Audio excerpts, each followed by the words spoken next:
The I am saying we are looking at this time is central to the Christian faith. Jesus said, "I am the resurrection and the life.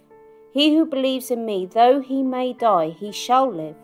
And whoever lives and believes in me shall never die." Do you believe this? This statement was given to Martha, who had just witnessed the death of her brother. She believed that Jesus could have prevented this from happening, but also that Jesus could do something about it even after death. The narrative in the Gospel of John goes on to explain that Jesus raised her brother from the dead. He went on to live more life here on earth, but would ultimately have to face death again. We all know that there are two things guaranteed to us all, no matter our status in life.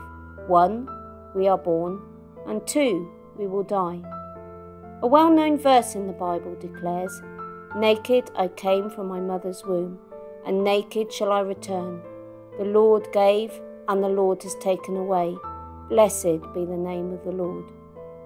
So what is Jesus talking about when he says, if we believe in him, we will never die? Surely the certainty of death and him declaring that believing in him means there is no death are mutually exclusive assertions. But this was not true for Jesus. He died and then rose again on Easter Sunday. This is because he is God. But this death and resurrection is for everyone to have life after death. So even though we will physically die, if we believe in Jesus, this will be a temporary problem. Which is why Paul in the New Testament says, "But now Christ is risen from the dead, and has become the first fruits of those who have fallen asleep. For since by man came death, by man also came the resurrection of the dead." Christians believe that anyone can have a resurrection life, but it is not something we can get by striving to do good and or working hard. These things are great and necessary for living in community with others. But none of these has the power to reverse the problem of death, and we are not going to get resurrection life from living that way, as we would all have different standards. We will fail to reach other people's standards. We will fail to reach our own.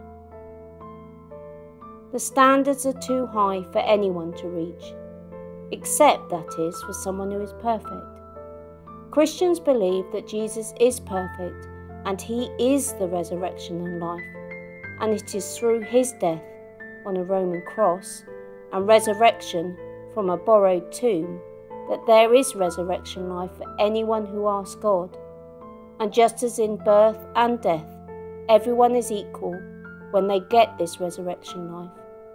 Elsewhere in the Bible, Jesus says, "I say to you, he who hears my word and believes in him who sent me has everlasting life, and shall not come into judgment, but has passed from death into life.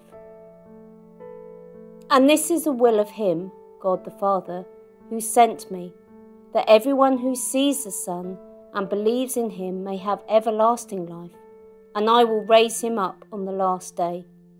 And this is not only a thing for the future.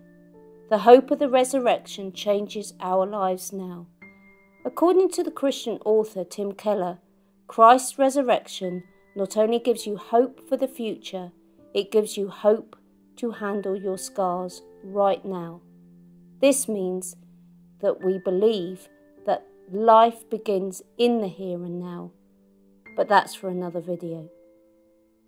Jesus made his I am statements nearly 2,000 years ago, but they have been believed by billions of Christians over the ensuing centuries. Christians still believe it to be a true statement today. If you would like to find out more about Jesus, the resurrection and the life, then please contact the church on our Facebook page or via our email.